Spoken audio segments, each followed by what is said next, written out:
This is Scott Sousa. We're back, and we're gonna do a regular video versus a short this time. And I bought this '67 Camaro last week, and we're currently in the process of sanding it. Why are we sanding it? It did look really good, as some of y'all may have seen in my shorts. Bought this car for my 14-year-old daughter. We're gonna restore it. Everything on it is brand new already, but I don't like the paint. This is why I don't like the paint. Whoever painted it last did a bad job. So we're gonna get rid of all that crap. And I figured, why we do it, get rid of all that crap, make a video, educate some people, help people out. That's what I like to do. So the question here is, can you paint this Camaro? This video is, disclaimer, this video is not for professional painters.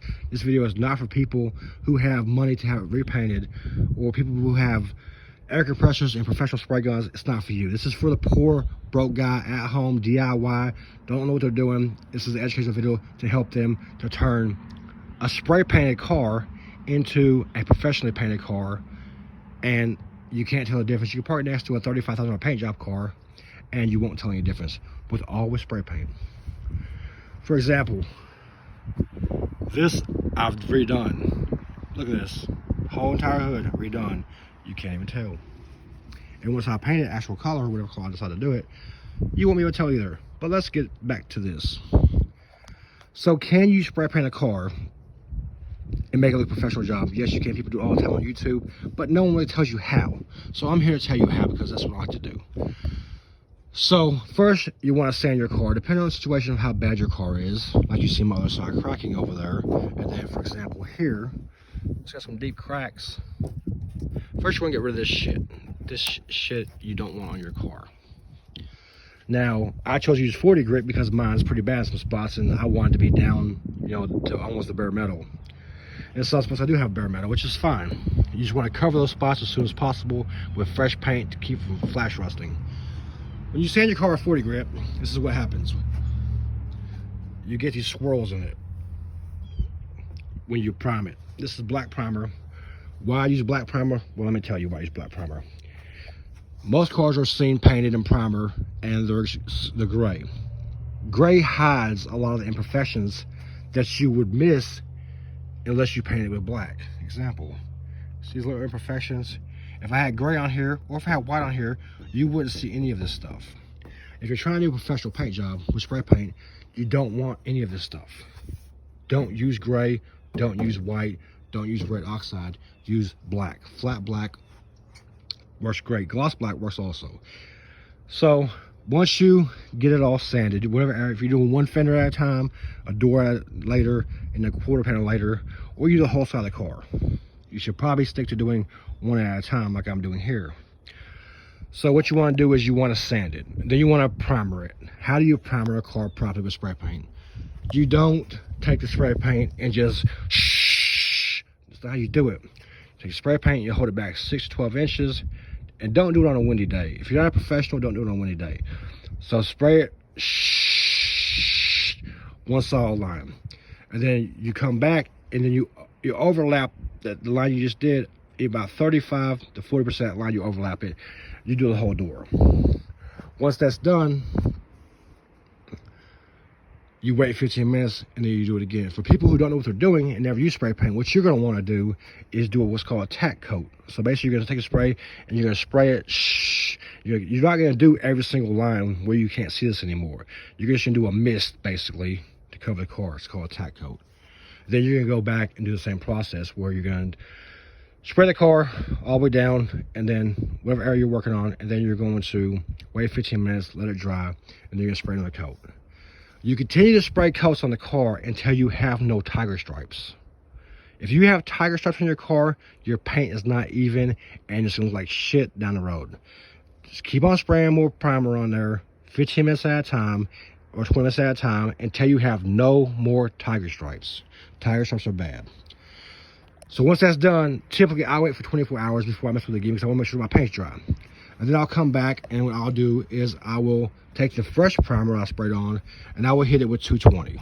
Now, for the poor man, 220 grit from Walmart, nothing expensive, nothing flashy. You don't need all that other crap that you buy for 200 bucks for 10 sheets. And also, I'm using a Hyper Tough sander. a Hyper Tough sander. I have the professional stuff, but I'm using the Hyper Tough because that's all you need. So once that primer is dried, next day I come out here, my 220 grit, and I sand this down. Here's the key to sanding a car down, especially when you use black to show all the imperfections. You're gonna have, when you sand it, you're gonna have glossy spots. For example, see those glossy spots that are glossy black versus the flat black?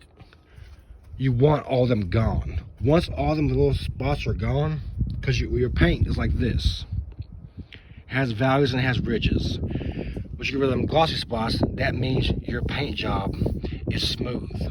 Now, there are some other spots like this that have bonded on it once that you may want to smooth out better. But once the glossy spots are gone, the paint job is smooth.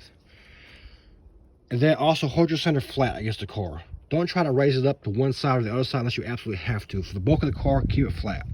Okay, so once you do the 220 grit, you go ahead and prime it again, same way. 3 or 4 coats, 15 minutes in between coats, 20 minutes before 8 and 2 coats. Wait 24 hours, come back next day, and then hit that fresh primer with 400 grit.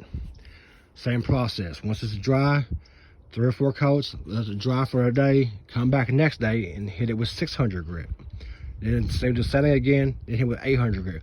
Once you start hitting with 800 grit, you can pretty much just wet sand it. Right now, you just dry sand it until you get 800 grit. Once you get 800 grit, you can wet sand it. And you wet sand it, you get it all done, and then you hit it again with primer again. Because you want to build up the primer. The problem with primer is versus automotive paint. Automotive paint is thicker. Primer, this spray paint is thin. You want to do a bunch of coats, that way it builds up, but you want to do it in layers. You want to sand in between layers, that way you have a buildup and all the paint is connected and tacked to the paint below it so it doesn't fall off. So once you get 800 grit, you can wet sand the area that you're doing. Once that's done, you can hit it with re-prime it all again, hit it with 1000, and then once you get that all done, re-prime it again and hit it with 1200. Once that's done, depending on how good it looks to you, you have a choice to stop primering it and hit it with a 15 and then a 2000, or you can hit it one more time with primer at the 1500 and then prime it one more time after the 1500, let it dry, and then come back and hit it with 2000 wet sand, and it's done. And then you can paint it. And this goes for not just primer, this goes for actual automotive paint, I mean actual spray paint in the car and color also. Same process, you just do the same thing. And you're good, except for instead of using the 40, the 220, the 400, 600, whatever, you want to start your actual paint job of your collar on top of your primer. Once you start sanding that, unless you fucked up and have some spots that you can still see, you want to start with about an 800 grit and wet sand. If you fucked up, you can start with this. You can start with the 600 on those spots you fucked up on, but then you gotta respray it and go back with 800. Or if you got a really bad spot, you can hit with 400 wet sand, and then you can hit with 600, 800 to smooth all that out. And that's how you paint a car. And once you're done, if you follow those steps, it's a little bit of work, extra work. But if you want a professional quality paint job, that's all you gotta do. And you can pull this thing next to somebody with a professional painted car, and you won't tell any difference. Thanks for watching. Stay tuned.